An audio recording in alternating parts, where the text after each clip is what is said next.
Sud Radio Berkov dans tous ses états. L'Empire contre-attaque. Quel empire? L'Empire occidental contre le choc des civilisations. Je voulais aujourd'hui tirer un coup de chapeau à Jean-Loup Bonamy, ce jeune philosophe et spécialiste de géopolitique. Il a donné un entretien, à mon avis, absolument remarquable dans Marianne. La guerre des civilisations n'aura pas lieu, c'est le titre. Parce que lorsqu'on parle de choc des civilisations, rappelle Jean-Loup Bonamy, eh bien, on fait précisément le jeu des islamistes. Oui, pourquoi?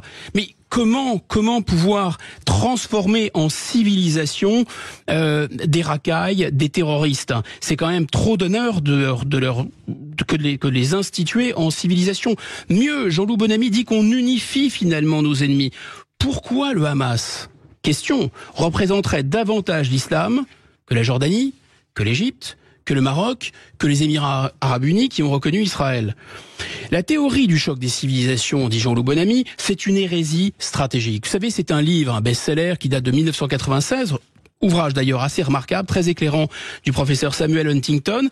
Mais pourquoi c'est une hérésie stratégique? Parce que si on réfléchit, si on va dans le sens du choc des civilisations que veulent d'ailleurs les islamistes, ça signifie on assimile l'islam à l'islamisme, ça signifie donc que notre ennemi, ce ne sont plus que les islamistes, ça devient le monde musulman. Ça signifie qu'on doit faire face à 1,5 milliard de musulmans, dont 6 millions sur notre sol. Mais si l'islam et l'islamisme, pourquoi les services secrets égyptiens, pays musulmans, ont averti Israël avant le drame du 7 octobre?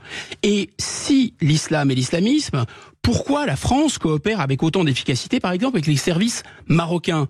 Royaume du Maroc, je rappelle, dirigé par un roi qui est commandeur des croyants, donc parfaitement musulman. Pourquoi? On voit bien que l'islam n'est pas l'islamisme. L'islamisme n'est pas l'expression d'un islam millénaire, dit Jean-Loup Bonamy. L'islamisme, c'est justement le pur produit de la modernité. C'est une réaction à la crise que traverse le monde musulman. La mondialisation a détruit l'islam traditionnel, l'islam du village, l'islam du folklore populaire, l'islam des soufis. Et c'est aussi ce qui explique le succès de l'islamisme chez nous, en Europe et en France, auprès de jeunes issus d'immigration. Pourquoi? Mais parce que l'immigration, c'est précisément le déracinement. Et les immigrés sont un public de choix pour l'islamisme, parce qu'ils sont déracinés, ils ne connaissent rien à l'islam traditionnel, rien à l'islam de leurs ancêtres, et donc les islamistes se jettent sur eux. En réalité, la planète, conclut Jean-Loup Bonamy, ne vit pas un choc de civilisation, mais un choc de décivilisation. Et nous ferions bien de comprendre que notre propre société est en train de se déciviliser. Le président Macron l'a dit, il n'y a pas de culture française, n'est-ce pas un signe de décivilisation?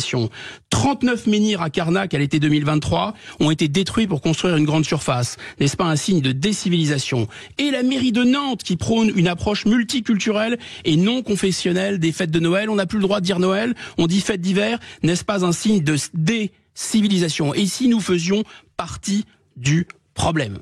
Entretien